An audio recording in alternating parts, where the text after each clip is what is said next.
और एक क्वेश्चन और है, जैसे युवाओं के लिए ये क्वेश्चन मेरा समर्पित है।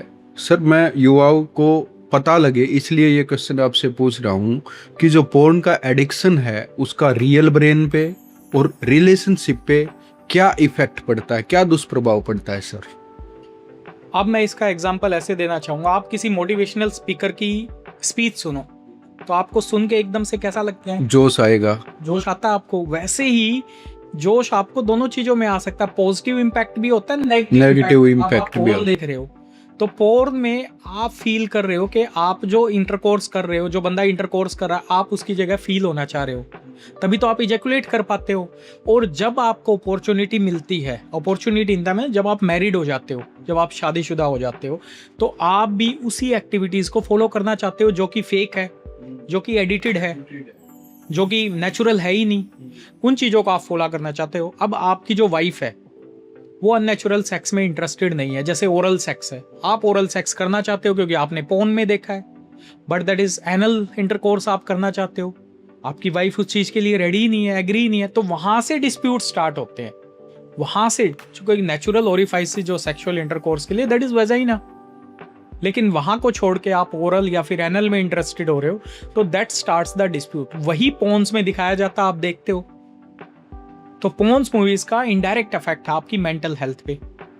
इसी कारण आप जो है आप वैसा ही परफॉर्म करना चाहते हो, लेकिन एक्चुअल में वो हो ही नहीं सकता, that is not possible. Sir, एक बहुत ही इंटरेस्टिंग क्वेश्चन जो हर युवा, हर आदमी, हर मेल फीमेल एडोलेसेंट किशोर सब जानना चाहते हैं और जिसके बारे में उनको पता नहीं है, भारत में सबसे ज्यादा सेक्सुअली ट्रांसमिटेड डिजीज कौन सा है?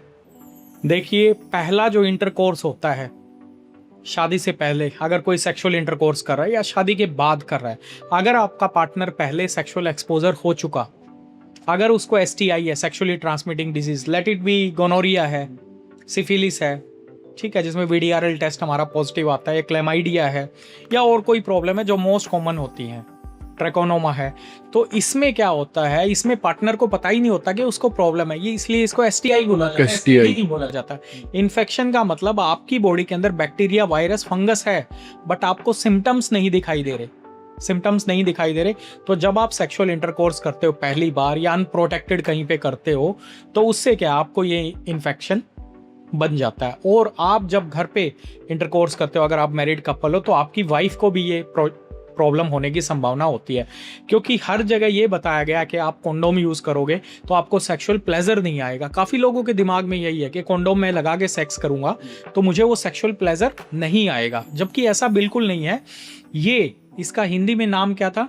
इसका यौन संक्रमित निरोध। निरोध इसलिए बोला गया था, नी मतलब नहीं, रोध मतलब रोगों को, जो सेक्सुअली ट्रांसमिटिंग इन्फेक्शन है वो स्प्रेड ना हो, प्लस जो आपको अनवांटेड प्रेगनेंसीज है वो नहीं। लेकिन मेल्स इस चीज को यूज करना कम चाहते हैं। मैरिड कपल्स की मैं बात कर रहा हूँ, वो फीमेल्स को ही क्या करते हैं, ओरल कॉन्ट्रासेप्टिव पिल्स, आईयूसीडी जो यूज करते हैं, इंट्रायूट्राइन कॉन्ट्रासेप्टिव डिवाइसेस हैं, या कोई और हार्मोनल पिल है, वो फीमेल्स को ही देना चाहते हैं। इसमें मैं अपने दर्शकों को एक बहुत ही खास बात ये बताना चाहूंगा कि जैसे सर ने बताया, मैं उसको और आसान भाषा में आपको ये समझाना चाहता हूँ कि सेक्सुअली ट्रांसमिटेड इन्फेक्शंस और सेक्सुअली ट्रांसमिटेड डिजीज में बहुत ज़्यादा अंतर है।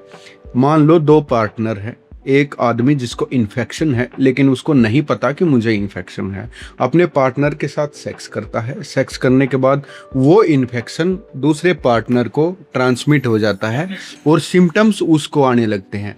सिम्टम्स जब सेकंड पार्टनर को आते हैं, मेनली अगर मेल कैरी कर रहा है, फीमेल को आते हैं, तो मेल फीमेल को ये ब्लेम करने लग जाता है कि तुझे तो इन्फेक्शन है।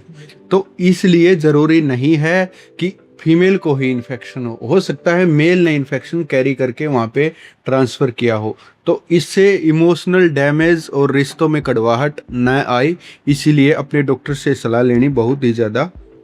और बल्कि हम दर्शकों को एडवाइस करेंगे, जब ऐसा कोई इन्फेक्शन है मैरिड कपल के अंदर, तो दोनों अपने टेस्ट करवाएं, ताकि हमें पता चले दोनों के, अगर एक को भी इन्फेक्शन रह गया तो दोबारा वो होने की संभावना होती है।